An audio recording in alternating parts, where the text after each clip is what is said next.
So हे guys तुमचा मेडाचा paper झालेला आहे. आय होप तुमचा मेडाचा पेपर खूप चांगला गेलेला असेल आणि एक्झाम होऊन आता 5-6 दिवस होत आलेले आहे आणि खूप सारे तुमचे डाउट्स होते, की मेडाचा कट ऑफ किती राहील. तर खूप सारे मला टेलिग्रामवर आणि WhatsAppवर स्पेसिफिक मेसेज येऊन आले की कट ऑफ किती जाईल तुम्ही सांगा.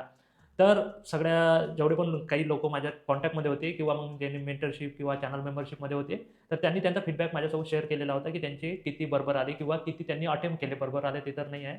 किती क्वेश्चन्स अटेम्प्ट केले ते त्यांनी सांगितलं होतं. तर त्या बेसिसवर आपण थोडा एक एनालिसिस करूयात, की तुमचा मिनिमम स्कोर किती पाहिजे आणि तुमचे सिलेक्शनचे चान्सेस किती स्कोरवर जास्त राहील. ते सगळं आपण बघूयात आणि कट ऑफ किती राहील हे एक्झॅक्ट प्रेडिक्ट करणं कधीच पॉसिबल नसतं. तर हे प्रेडिक्शन जस्ट तुम्हाला एक इन्फॉर्मेशन किंवा एक ॲज अ गाईडन्स तुम्ही वापरू शकता. बाकी तुम्हाला जे योग्य वाटते ते तुम्ही अप्लाय करू शकता आणि हा व्हिडिओ शेवटपर्यंत पहा. जर तुम्हाला वाटलं, की हां, हे पण बरोबर आहे, तर कन्सिडर करा, नाहीतर मग सोडून द्या.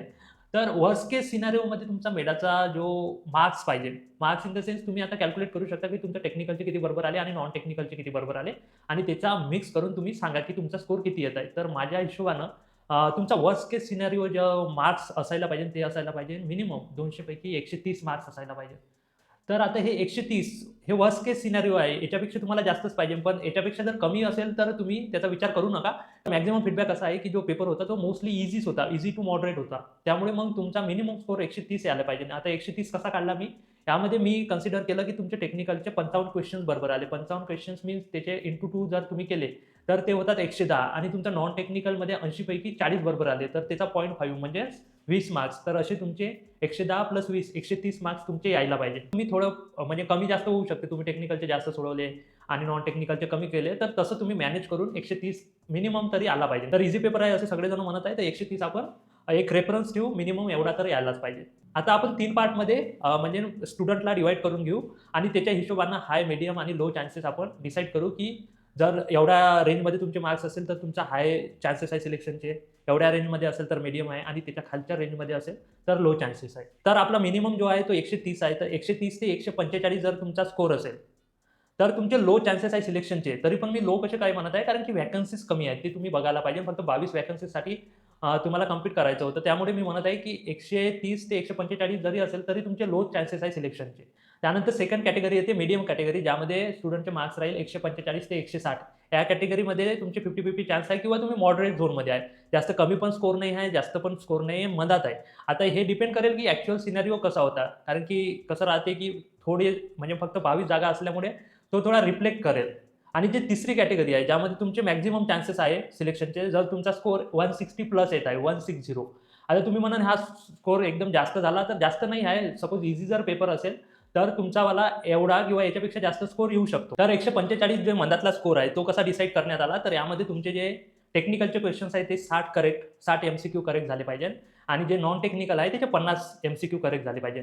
म्हणजे 60 दुनी 120 होणार आणि इकडे 50 आहे, त्याचे 25 होणार. So 120 plus 25 145. तर 130 ते 145 हे लो झोनवाले आहे. त्यानंतर अजून एक जो स्कोर आहे, जो 160 मी म्हटला आहे, तो कसा काढण्यात आला, की जर तुमचे 65 टेक्निकल करेक्ट झाले, 65 क्रॉस 2 किती होते 130 आणि इकडे तुम्ही 60 जर नॉन टेक्निकल करू शकले, तर ते होणार 30 मार्क्स.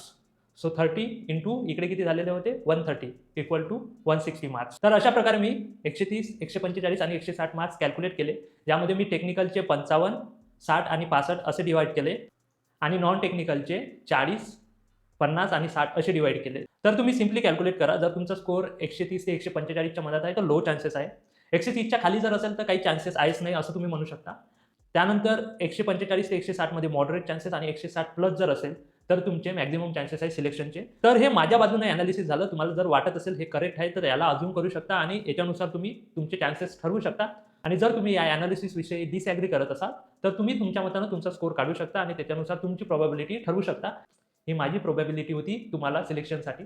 तर तुम्ही ठरवू शकत असाल, की तुमचे मीडियम चान्सेस आहे, हाय आहे की लो आहे सिलेक्शनमध्ये. आय होप तुम्ही जर चांगल्या प्रकारे स्टडी केलेला असेल, तर तुमचा 160 प्लस स्कोर येतच असेल आणि जर तुमचा स्कोर 160 प्लस येत असेल, तर नक्कीच कमेंट सेक्शनमध्ये लिहा. आणि जर तुमचा स्कोर 160 प्लस येत असेल, तर तुम्हाला ऑल द बेस्ट. तुमचे चान्सेस हाय आहे सिलेक्शनचे आणि नक्कीच लिहा तुम्ही कमेंट सेक्शनमध्ये. आणि जर तुम्ही या चॅनलवर नवीन असाल, तर चॅनलला सबस्क्राईब करून घ्या आणि आपलं टेलिग्राम चॅनल आहे, त्याची लिंक तुम्हाला डिस्क्रिप्शन बॉक्स आणि अबाउट सेक्शनमध्ये भेटून जाईल. तिथून कनेक्ट व्हायला विसरू नका आपल्या टेलिग्राम चॅनलसोबत. तिथेच तुम्हाला नवनवीन अपडेट आणि एक्झामविषयी सगळं गाईडन्स मिळत राहते. तर भेटूया नेक्स्ट व्हिडिओमध्ये. तेव्हापर्यंत जय हिंद, जय महाराष्ट्र.